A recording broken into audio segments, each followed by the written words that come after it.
Hello, my dear lovely students. Welcome to my online class Learning Never Ends. माता, ये जो माता शब्द है उसका मतलब क्या है? माँ, है ना?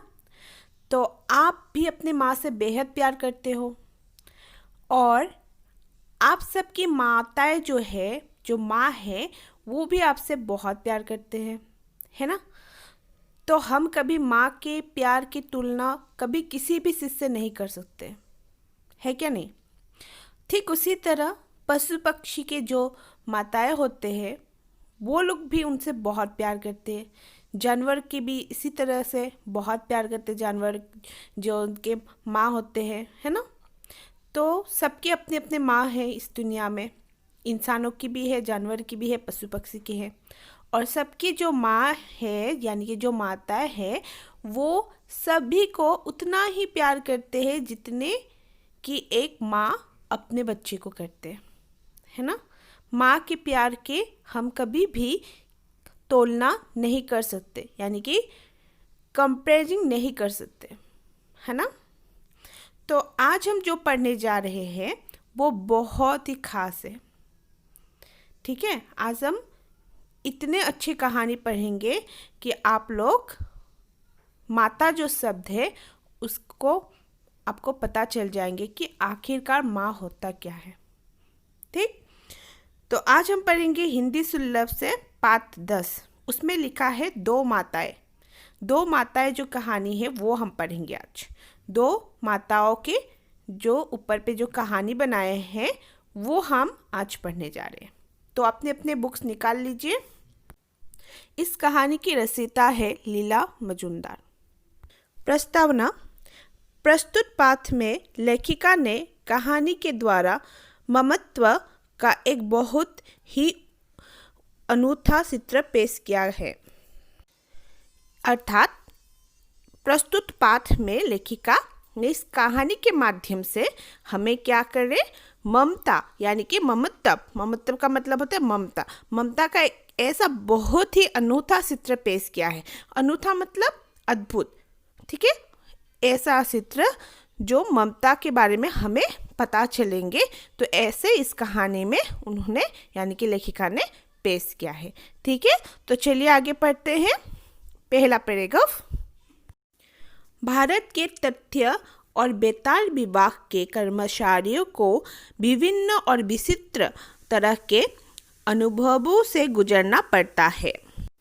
वे लोग भारत के वन प्राणियों तथा आदिवासी लोगों की जिंदगी के बारे में नई नई खोज खबर जुटाते फिरते हैं। ये कथा भी उसी तरह की एक घटना पर आधारित है। अर्थात भारत के तथ्य का मतलब क्या है? आंकड़े, और उसको अंग्रेजी में हम बोल सकते हैं तथ्य का मतलब डाटा यानी कि इंफॉर्मेशंस, ठीक है? जो बेताल विभाग के जो कर्मचारियों यानी कि बेताल विभाग मतलब जो रेडियो में काम करते हैं, जो टेलीविजन्स में काम करते हैं, वहाँ के जो कर्मचारी हैं वो क्या करते हैं, भारत के विभिन्न जगहों में जाते हैं। फिर वहाँ के जो विचित्र तरह के मतलब बहुत अजीब और गरीब वहाँ के अनुभवों से उनको गुजरना पड़ता है। वो सारे जो भी डाटा वो तथ्य जो भी इंफॉर्मेशन कलेक्ट करते हैं उसके लिए उन्हें बहुत सारे जगहों पे भ्रमण करना पड़ता है भारत के कोने कोने में, ठीक है? तो इस तरह से उनके जो अनुभव है वो भी बहुत विचित्र है, बहुत अजीब और गरीब है, ठीक है? तो वे लोग भारत के जो वन प्राणियों यानी कि जो जंगल में रहते हैं या जंगल में रहने वाले जीव बोल सकते हो आप, तो तथा आदिवासी लोगों की जो जिंदगी है उनके बारे में भी उनको नई नई खोज जो इकट्ठे करने पड़ते हैं, ठीक है?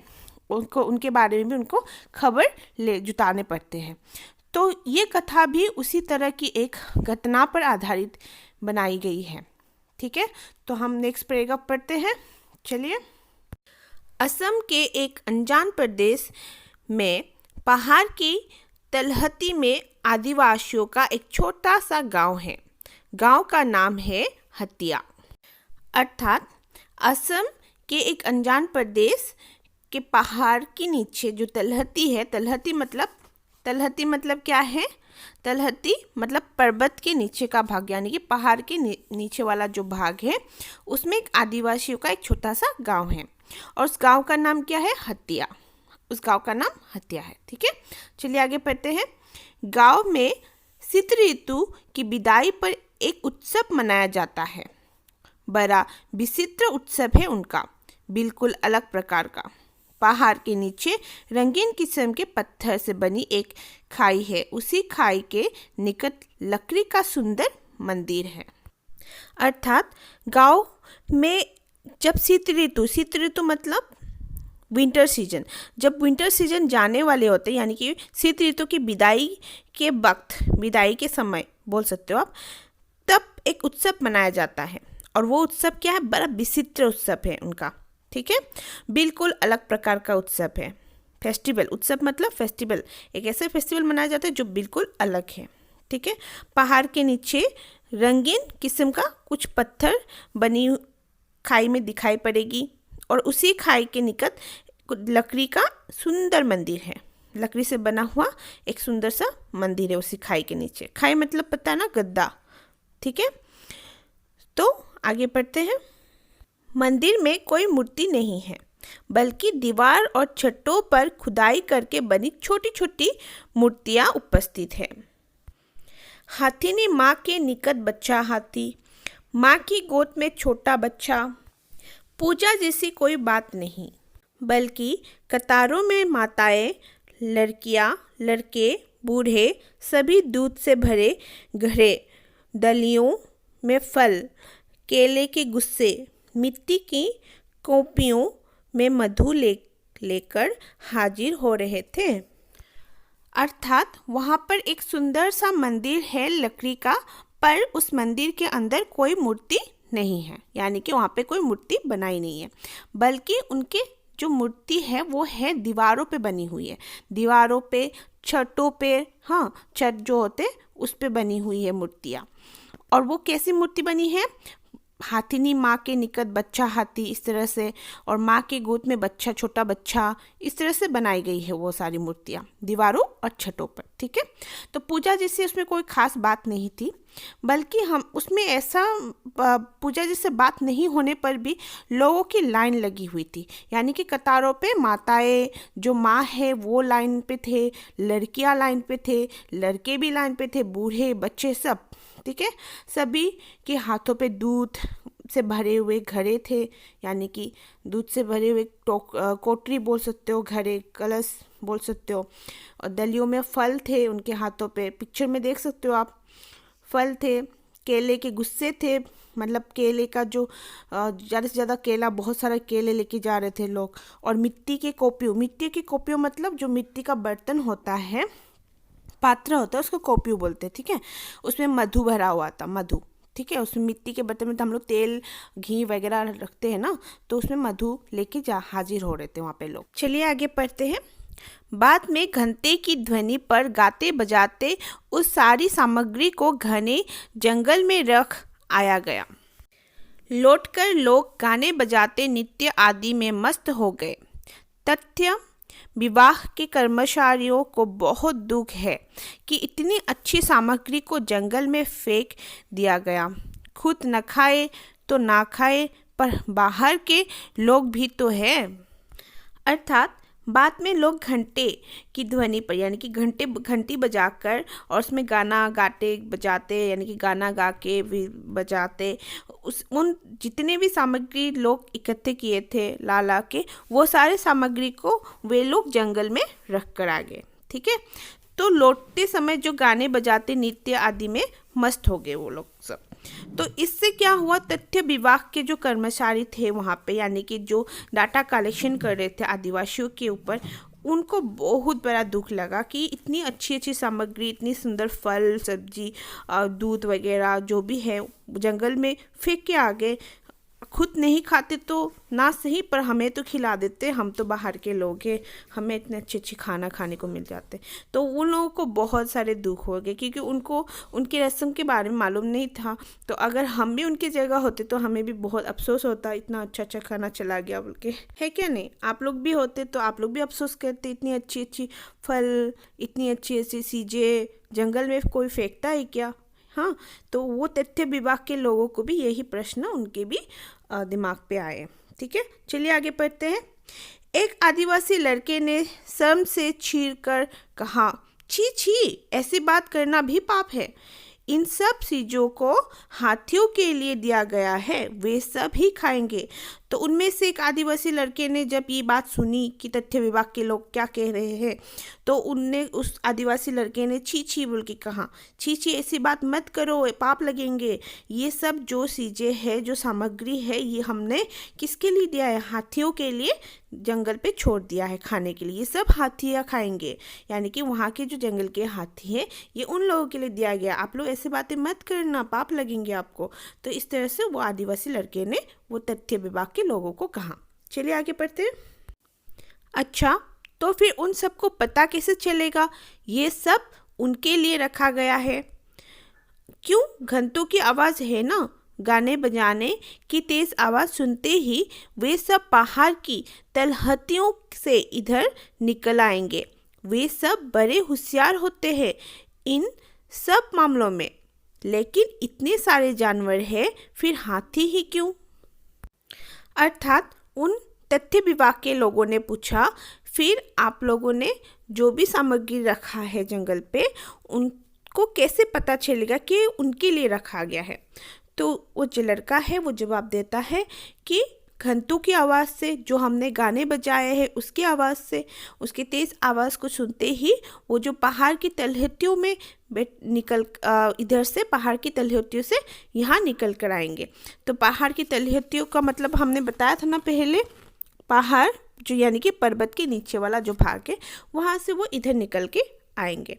तो वे सब होशियार होते हैं, यानी कि वे हाथी जो है काफ़ी होशियार है इन सारे मामलों में। हमारे जो घंटों की आवाज़ है, गाने बजाने की आवाज़ है, उनको सुन के ही उनको पता चल गया है कि हमने जंगल पे उनके लिए खाद्य यानी कि फूड रखे हैं। लेकिन इतने सारे जानवर हैं, फिर हाथी ही क्यों? बोल के ये तथ्य विभाग के कर्मचारी ने फिर से पूछा कि इतने सारे जानवर में से हाथी ही आप लोगों ने क्यों चुना? ठीक है, तो चलिए आगे पढ़ते हैं, हाथी ही क्यों चुना? इसके जवाब में गांव के बड़े बूढ़े ने वो किस्सा का सुनाया जो इस प्रकार है, यानी कि इस कथन के बारे में, यानी कि हाथी ही क्यों चुना, इसके बारे में वो जो गांव के जो बड़े बूढ़े हैं, बूढ़े बुजुर्ग हैं, उन्होंने एक किस्सा सुनाया, यानी कि उन्होंने एक कहानी सुनाया जो इस प्रकार के है। चलिए देखते हैं वो कहानी किस प्रकार के है। उस समय हाथियों का यहाँ ठिकाना था। मनुष्य और हाथी दोनों मिलजुल कर रहते थे। उसी समय की बात है कि विदेशी सौदागर यहाँ आकर मोहर देकर हाथी खरीद ले जाते थे। गांव की औरतें उन मोहरों को गले में डालकर सजने लगी थी।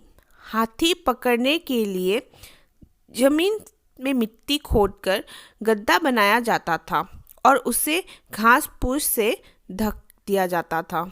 हाथियों को पता नहीं चलता था, उसके ऊपर चलते ही हाथी उस गड्ढे में जा गिरते थे। सौदागर लोग आकर उन्हें गड्ढे से निकालकर ले जाते थे। जाते समय गांव के मुखिया को मोहर दे जाते। उस झुंड के दूसरे हाथी दोबारा उस जंगल में दिखाई नहीं पड़ते थे, क्योंकि हाथियों को गांव के लोगों पर भरोसा नहीं रहा था। अर्थात ये कहानी उस समय की बात है जब मनुष्य और हाथी दोनों उसी जगह एक साथ रहते थे। उसी जगह मतलब अब जिस जगह के बारे में बात कर रहे हैं, है ना, तो उसी जगह मनुष्य और हाथी दोनों एक साथ रहते थे और वहाँ पे हाथियों का ठिकाना था, हाथी वहाँ पे रहते थे। तो विदेशी जो सौदागर थे वो वहाँ आकर हाथी खरीद ले जाते थे। मोहर यानी कि मोहर जो शब्द आपको यहाँ पे मिला, सोने चांदी का सिक्का। जहाँ पहले ज़माने में हमारे यहाँ पे पैसे नहीं होते थे, वो सिक्का होते थे सोने का चांदी का, ठीक है, कॉइन्स होते थे। तो वो कॉइन्स दे के वहाँ से गांव वालों से हाथी खरीद के ले जाते थे। और गांव के औरतें जो थे वो सोने के जो सिक्के थे, सोने के जो कॉइन्स थे या चांदी के जो कॉइन्स थे, वो अपने गले पे डालकर मतलब चेन, गले का चेन बनाते थे, सजाते थे अपने आप को, ठीक है। आजकल भी तो हम लोग सोने के चेन पहनते हैं, चांदी के पहनते हैं ना, तो उस वक्त वो कॉइन्स ही उन लोगों का एक जो हार होता था, गले को शोभा देता था, वो सजाते थे खुद को। तो हाथी पकड़ने के लिए वे लोग क्या करते थे, ज़मीन में मिट्टी खोदते थे, गड्ढा खोदते थे, फिर गड्ढों को कुछ घास फूस वगैरह से ढक देते ताकि हाथी को लगे ना कि वहाँ नीचे पे गड्ढा है। और हाथी जब उस रास्ते से जाते थे तब उसको पता ही नहीं चलता था वहाँ पे गड्ढा है, और वो हाथी जो वहाँ पे गिर जाते थे।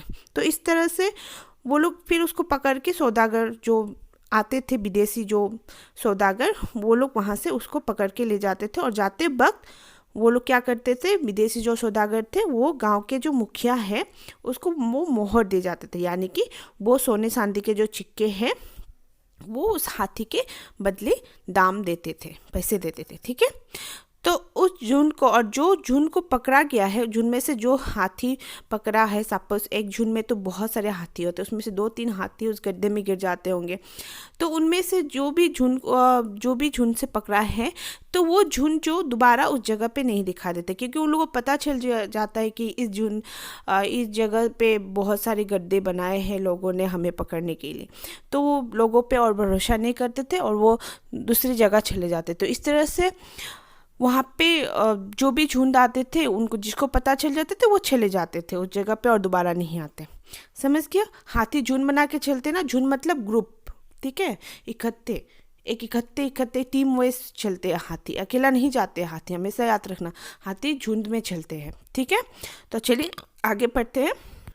गांव वालों को इतने दिनों से एकमात्र शत्रुता बाघ से थी, अब तो 2 शत्रु हो गए, काला बाघ और जंगली हाथी। हाथी भगाने के लिए खेत पर पहरा बिठाया गया। कंचत्र बजाकर खबर दी जाती थी कि हाथियों का दल आ रहा है। लोग मसाल जलाकर तैयार हो जाते। अर्थात आज तक गांव वालों का एक ही दुश्मन रहा था। कौन था वो था बाघ। ठीक है, अब उनके 2 दुष्शत्रु हो गए, यानी कि शत्रु यानी कि दुश्मन हो गए। कौन? एक काला बाघ और दूसरा हाथी, जंगली हाथी। क्योंकि आप जब किसी के नुकसान करते हो, किसी को तंग करते हो, तो वो तो आपका दुश्मन होगा ही, शत्रु होगा ही, है ना। तो जंगली हाथी भी गांव वालों के क्या हो गया? दुश्मन हो गए, यानी कि शत्रु हो गए। तो हाथी भगाने के लिए खेत पर अब क्या करना पड़ता है? पहरा बिठाना पड़ता है, क्योंकि जंगली हाथी को वो लोग पकड़ते थे। तो इस वजह से वे लोग, मतलब हाथी जो है, वे भी उनके खेत को खराब करते थे, यानी कि खेत को नष्ट करते थे। तो इस वजह से खेतों पे पहरा बिठाया गया। और कैसे खबर देते थे जब हाथी का दल आया? कंसत्र बजाकर। कंसत्र मतलब पेपा, यानी कि 3 से बना हुआ कुछ पीपा मतलब कुछ विशिल वगैरह लगा के, तो ऐसे करके खबर देते थे कि हाथियों का दल आ रहा है। तो लोग मसाल जलाकर तैयार हो जाते थे तब कि हाथियों का दल आ रहा है, अब तो हमें भगाना है। ठीक है, तो चलिए आगे पढ़ते। बाघ बिना किसी तैयारी के घुस आते थे, अंधेरे में चुपचाप जंगली झाड़ियों के बीच लुक छिप कर। उन्हें कोई रोक नहीं सकता था। एक दिन की बात है, झाड़े के अंतिम दिनों में घर के दरवाजे खिड़कियां खोलकर लोग बसंत के स्वागत के लिए बाहर निकल गए थे। ऐसे में अचानक ढोल कंसत्र की आवाज़ गूंज उठी। लोगों को सचेत कर दिया गया कि हाथियों के दल दिखाई पड़े हैं। जहाँ कहीं भी आदमी औरत थे, सभी उस तरफ दौड़े हाथियों का सामना करने, नहीं तो इस बार की सारी फसल नष्ट हो जाती।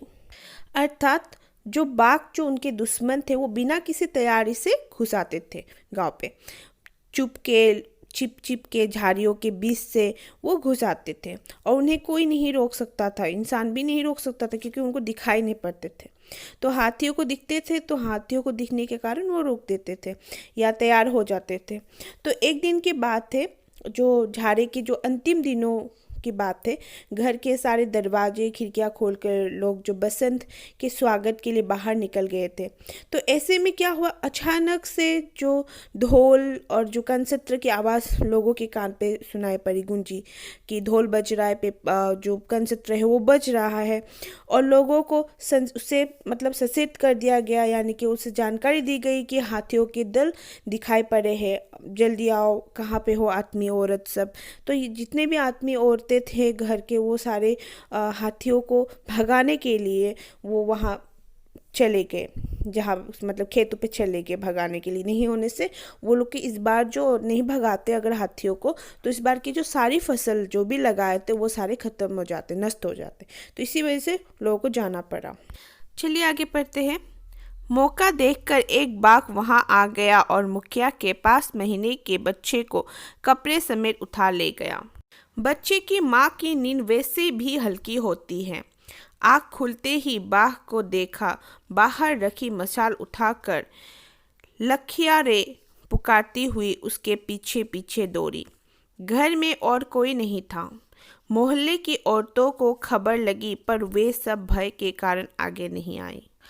अर्थात उस दिन मौका पाकर बाघ वहां आ गए। कहाँ पे? मुखिया के घर पे।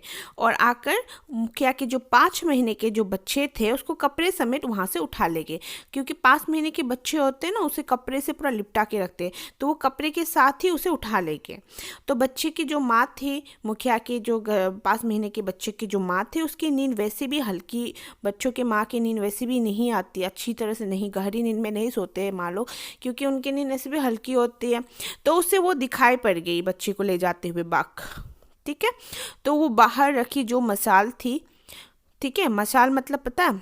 मशाल मतलब जो अंधेरे को उजाला करने के लिए एक लकड़ी होते, उसमें आग जला देते थोड़ी सी कपड़े में। ठीक है, तो वो पहले ज़माने में मशाल यूज़ करते थे घर को उजाला करने के लिए, लाइट वगैरह नहीं होते थे, तो वो उस मशाल के इस्तेमाल किए थे उन लोगों ने।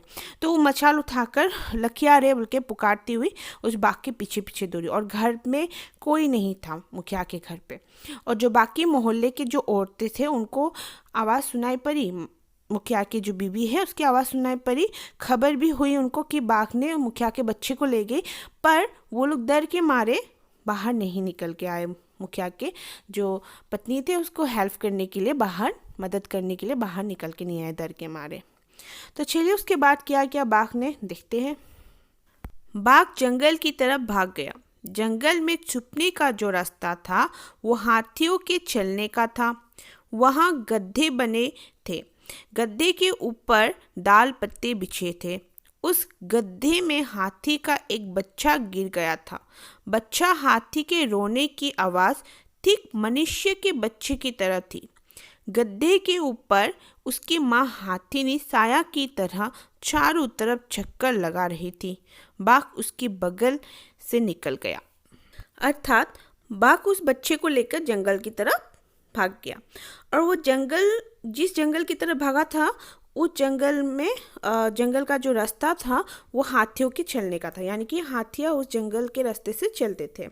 ठीक है, तो वहाँ पे बहुत सारे गड्ढे बने थे जो गांव के लोग बनाए थे हाथी पकड़ने के लिए, है ना। तो उसी एक गड्ढे पर जो हाथीनी की एक छोटी सी बच्ची जो है वो गिर गए थे, और इसी वजह से और उसके जो बच्चे के जो रोने की आवाज़ थे वो ठीक बच्चा हाथी के जो रोने की आवाज़ थी मतलब जो हम इंसानों के बच्चे की आवाज़ की तरह ही होते हैं। जो हाथीनी के जो बच्चे हैं उसकी जो आवाज़ है वो हम इंसान के बच्चे की आवाज़ की तरह ही, मनुष्य के बच्चे की आवाज़ की तरह ही होती है।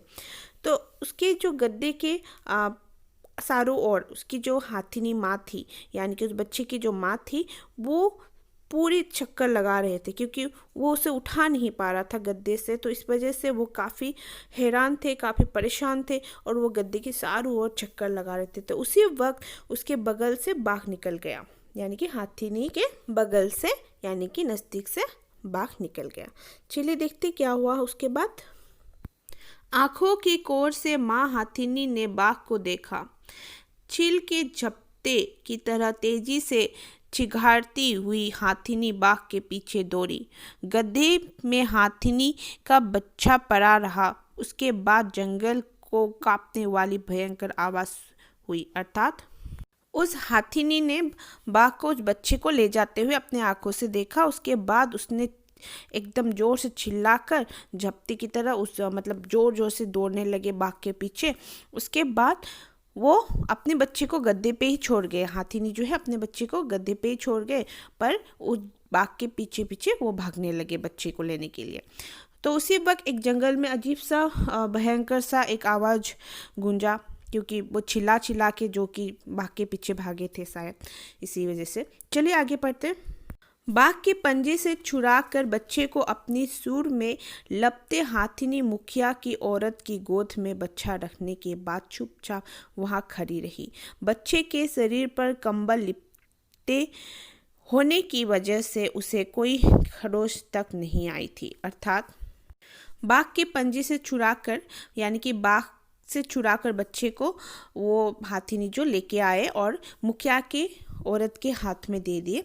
उसके बाद वो अपने बच्चे, जो उसके बच्चे गद्दे में गिरे थे, तो उसके सामने वो खड़े रहे और बच्चे पे कपड़े लिपटे हुए तो इसी वजह से बच्चे में कोई खरोच यानी कि कोई चोट की जो निशान है वो नहीं लगे। ठीक है, तो चलिए आगे पढ़ते। अपने बच्चे को सिकता चिल्लाता छोड़कर वो औरत ताबड़तोड़ गद्दे के ऊपर से झाड़ियों, कटीले पत्तों, दालों को अलग करने में लग गई। फिर वो धीरे से गद्दे के किनारे किनारे पाँव जमाते हुए नीचे उतर गई।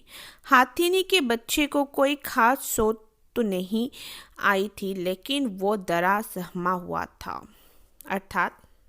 अर्थात मुखिया के जो बीवी थे, तो उसने अपने बच्चे को वहीं पे सिकता चिल्लाता छोड़कर, यानी कि बच्चे रो रहे थे तो उसको वहीं पे छोड़कर फौरन उस जो भी गद्दे थे वहाँ पे जो भी बच्चे गिरे थे हाथिनी की, उसमें से वो दाल पत्तियाँ जो भी झाड़ियों में जो भी उसमें फेंक के रखे थे, तो वो सारे सब हटाने लग गए। ठीक है, दालों को पत्तों को हटाने लगे। उसके बाद धीरे धीरे गद्दे के किनारे किनारे पाँव जमाकर नीचे उतर गए। फिर हाथिनी के बच्चे को कोई खास सोच तो नहीं लगी, पर वो हाथिनी के जो बच्चा था वो काफ़ी डरा हुआ था, सहमा हुआ था, क्योंकि बच्चे हमेशा डरते हैं ना, तो वो भी डरा सहमा हुआ था। ठीक है, अब उसे गड्ढे से ऊपर उठाने की समस्या थी। वो औरत फिर से ऊपर आई और पेड़ की दाल के 2 मोटे टुकड़े आरे तीसरे गड्ढे में डाल दिए। अर्थात अब समस्या थी कि उस हाथिनी के बच्चे को गड्ढे से ऊपर कैसे ले जाया जाए, क्योंकि वो इंसान के बच्चा तो है नहीं छोटा सा, वो तो हाथिनी का बच्चा बड़ा है, तो वो इंसान है औरत, तो उसे उठाने में तो तकलीफ होगी। तो इसी वजह से उस मुखिया के जो बीवी थे उसने क्या किया, 2 मोटे पेड़ के टुकड़े आरे तीसरे मतलब इधर उधर करके डाल दिए। ठीक है, चलिए आगे पढ़ते। सीढ़ी की तरह वो टुकड़े सीधे पड़े थे। उसके बाद और गड्ढे में उतरकर बच्चे को धीरे धीरे डाल के सहारे ऊपर उठाने लगी। कई जगहों पर उसे जख्म भी लगे, पर उसने दम साधकर किसी तरह बच्चे को ऊपर की तरफ ठेल दिया। ऊपर से हाथिनी ने अपने बच्चे को सूंड से लपेटकर खींचा। बच्चा ऊपर आ गया।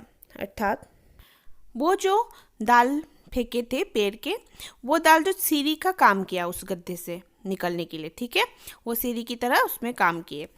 तो उसके बाद जो मुखिया के जो बीवी थे वो उस गड्ढे में उतर गए और धीरे धीरे बच्चे को ऊपर की तरफ ठेलने लगे उस दाल के सहारे जो उसने बिछाए थे आरती से। ठीक है, और मुखिया की औरत को जख्म भी लगे, पर उसने परवाह नहीं किया। उसने अपना दम लगाकर धैर्य धीरज से उस बच्चे को धीरे धीरे ऊपर की तरफ ठेल दिया। ठीक है, उसके बाद हाथिनी ने भी ऊपर से अपने सूर जो होते उसके जो सूर है उसमें लपेट कर अपने बच्चे को ऊपर की ओर खींचा। तो चलिए उसके बाद क्या हुआ देखते हैं।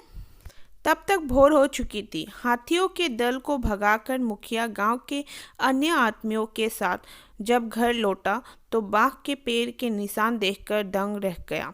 उसे समझने में देर नहीं लगी। डोरी, रस्सा, कुदाल, बर्छा लेकर कई आदमियों के साथ वो जंगल में घुसा। अर्थात तब तक भोर हो चुकी थी, यानी कि भोर मतलब सवेरा हो चुका था और हाथियों का दल को भगाकर मुखिया भी अपने गांव में अपने घर पे आदमियों के साथ अन्य जो भी लोग थे उनके साथ घर में लौट आए। फिर लौटते ही उसने क्या देखा, बाघ के पैरों का निशान देखा घर पे। तो उसको समझने में देर नहीं आए लगे कि मेरे घर पे बाघ आए थे।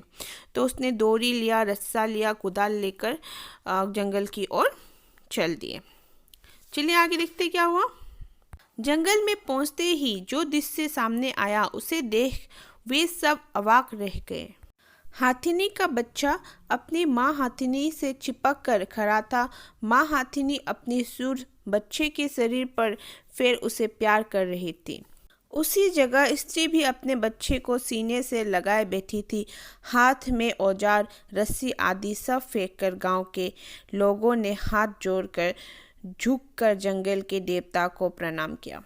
अर्थात जब मुखिया अन्य लोगों के साथ जब जंगल में जाके पहुंचे तो उन्होंने जो दृश्य देखा वहाँ पे जाकर, वो उस दृश्य को देख के अवाक रह गए। अवाक मतलब होता है चुप, यानी कि चुपचाप से रह गए, दंग रह गए, चौंक गए। तो उन्होंने देखा कि हाथीनी के जो बच्चा है, हाथीनी का जो बच्चा है वो अपने माँ से यानी कि हाथीनी से चिपक कर खड़ा था और हाथीनी भी उसे प्यार कर रहे थे। और उसी जगह उसकी जो स्त्री थे यानी कि जो मुखिया के जो बीवी थी वो भी अपने बच्चे को सीने से लगाए बैठी थी। तो ये सारे दृश्य देखकर जो भी उसके हाथ में यानी कि मुखिया के हाथ में जो भी औजार थे, रस्सी थे, वो आदि सब फेंक कर, इतने सारे सामग्री जो भी ले गए थे वो सारे फेंक कर गाँव के लोगों ने हाथ जोड़कर, मुखिया और जो भी गाँव के लोग गए थे उन्होंने हाथ जोड़कर जंगल के देवता को प्रणाम किया। जंगल के देवता यानी कि हाथीनी को, और जो भी हाथी थे वहाँ पे उनको उसने प्रणाम किया। ठीक है, तो आगे पढ़ते। मुखिया की पत्नी बच्चे को गोद में लेकर खड़ी हुई। हाथीनी अपने बच्चे के साथ जंगल की तरफ चली गई।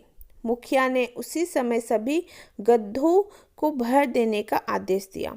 सौदागर को हमेशा के लिए गांव से भगा दिया गया और तब से फिर कभी इस तरफ किसी ने हाथी पकड़ने की कोशिश नहीं की।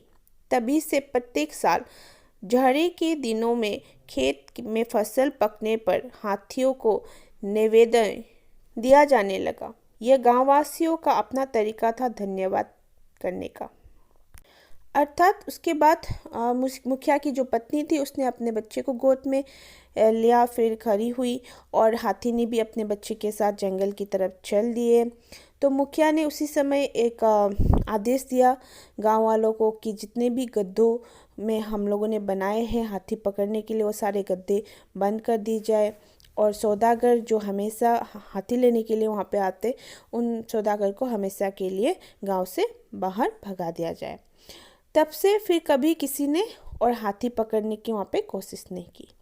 ठीक है, तभी से प्रत्येक साल यानी कि हर एक साल में जाड़े के दिनों में क्या करते, खेत में जब फसल पक जाते हैं तो हाथियों को नैवेद्य दिया जाता है। नैवेद्य यानी कि देवताओं को दी जाने वाली खाने पीने की सामग्री जो हम लोग देवताओं को देते हैं, मंदिरों में चढ़ाते, ठीक उसी तरह वो लोग भी हाथियों को देने लगे। और ये उनकी तरफ से यानी कि गांव वालों की तरफ से धन्यवाद करने का एक अलग ही तरीका था। ठीक है, तो इस कहानी से हमें क्या शिक्षा मिलती है? हमें ये शिक्षा मिलती है कि माँ तो आखिर माँ ही होता है। माँ का ममता सबके लिए एक होता है, चाहे वो इंसान की माँ हो या फिर जानवर या पशु पक्षी की माँ हो, है ना। अगर माँ जो हाथीनी उस बच्चे को नहीं बचाती, बाघ से नहीं छीन के लाती, तो क्या होता? तो वो बच्चा बाघ के भोजन का उस दिन भोजन बनता, है ना। तो इसी वजह से उसने एक माँ का दर्द को समझा, इसी वजह से माँ हाथीनी ने उस बच्चे को बाघ से बचाया। ठीक है, ठीक उसी तरह जो बच्चे की माँ थी उसने गड्ढे से माँ हाथीनी के जो बच्चे हैं उसे उठाया और उसे बचाया। तो दोनों में कोई भी प्यार का अंतर हमें दिखाई नहीं पड़े। तो आप लोगों ने देखा दोनों माताएं एक दूसरे के बच्चे को बचाने में लगे थे, क्योंकि वे दोनों को पता था कि माता का दर्द क्या होता है और माता का प्यार क्या होता है। दोनों ही अपने बच्चे को बहुत प्यार करते हैं। तो बच्चों, आज हमें बहुत कुछ सीखने मिले इस बात से, है ना। माँ की ममता के बारे में हमें सीखने को मिले। तो ये कहानी काफ़ी लंबी है, थोड़ी सी आप ध्यान से सुनेंगे तो आपको बहुत ही अच्छे लगेंगे। चलिए अब कुछ मौखिक प्रश्न उत्तर देखते हैं।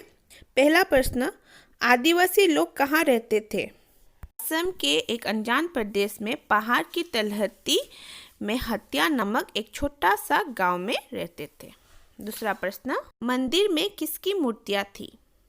उत्तर, मंदिर में हाथीनी माँ के निकट बच्चा हाथी और माँ की गोद में छोटा बच्चा की मूर्तियाँ थी। दूसरा प्रश्न, आदिवासी लोग हाथियों की पूजा क्यों करते थे? उत्तर, आदिवासी लोग हाथियों की पूजा इसलिए करते थे क्योंकि मुखिया के बच्चे को माँ हाथिनी ने बचाया था बाघ से, और इसी वजह से आदिवासी लोगों का ये एक तरीका था हाथियों को धन्यवाद करने का। ठीक है। दूसरा प्रश्न, प्रस्तुत कहानी किसके विषय में है? प्रस्तुत कहानी माँ की ममता के विषय में है। आखिरी प्रश्न, सौदागर को हमेशा के लिए गांव से क्यों भगा दिया गया?